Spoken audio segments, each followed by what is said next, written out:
Morning. Pretty sure this is Thursday. I know it's the 22nd of June 2023. I was talking to a person in a live chat last evening, and we got on the topic of companion planting. And I realized I've never really stopped and talked about companion planting. I'm not trying to be an expert, I'm just trying to share something really super simple that has really worked for me. The companion planting is when two plants near each other, when two plants are grown near each other for the benefit of one of those plants or both. So the benefit can be one way or mutual. It can be as simple as growing flowers near your crops to, to attract pollinating insects or to confuse and repel pests. And, I got to thinking about that last night. And I don't think plants are much different than people. There's some people that are just toxic together. There's ones that are just oil and water together. And then there's others that just thrive together. Well, plants, I think, have the same kind of a relationship for the simplest way to explain it. And companion planting is not hard. And you don't have to memorize it. If you think about how many thousands and millions of plants there are, there's no way you'll ever be able to memorize the list. But if you get down to your basics and you just keep repeating and studying it, eventually it kind of starts to click. So I just thought today I would just take the example of tomatoes. And no, I'm not sitting in the tomato patch, but I made notes and a list. Okay, so bear with me here. I just want to talk about the tomatoes because if everybody that I know, the key plant that is in people's gardens is a tomato. So what can I plant with tomatoes? What you can plant with tomatoes are chives and garlic, asparagus. Now, I wouldn't recommend the asparagus because when you pull up your tomato plant, you'll disturb your asparagus. So I'd maybe put that a little further away, but they can still be close to each other. Let's see, so now flowers and herbs: calendula, sage, marigolds, nasturtium, cilantro, oregano, parsley, basil, and borage. Your nasturtium acts as a bug trap. So instead of the bugs going towards your tomato plant, it goes to the nasturtium plant. It makes the nasturtium a little less delicious when you want to eat it. But that's its purpose, is to pull the bugs away from the tomatoes. And then let's see now, you can also do radishes and carrots.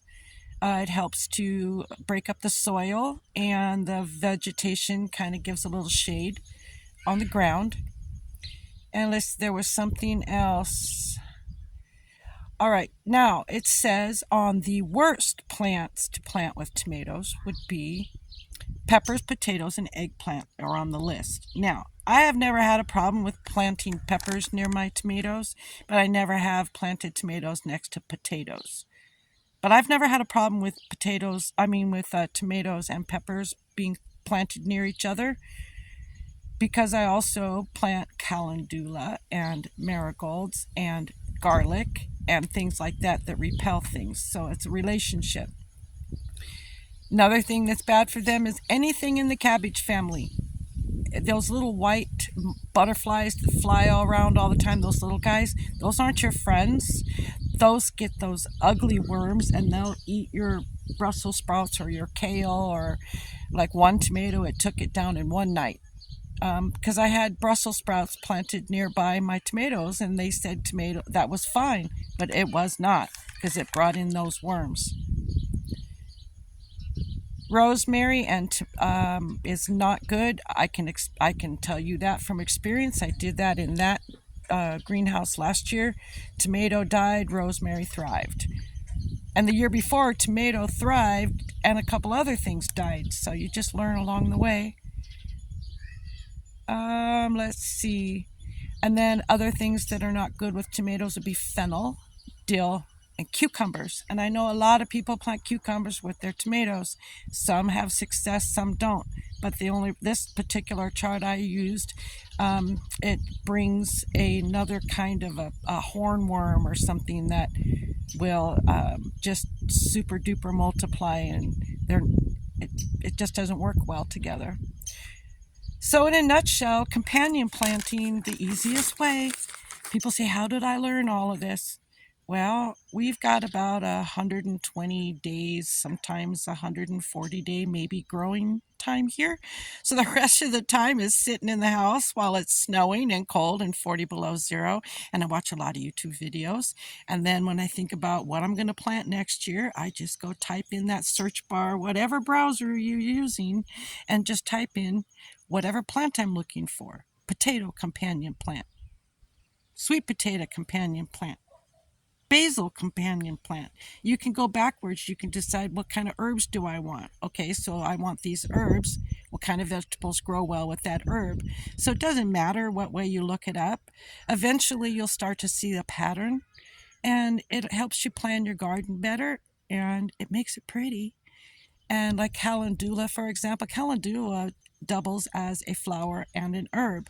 So look up calendula oil and benefits of calendula.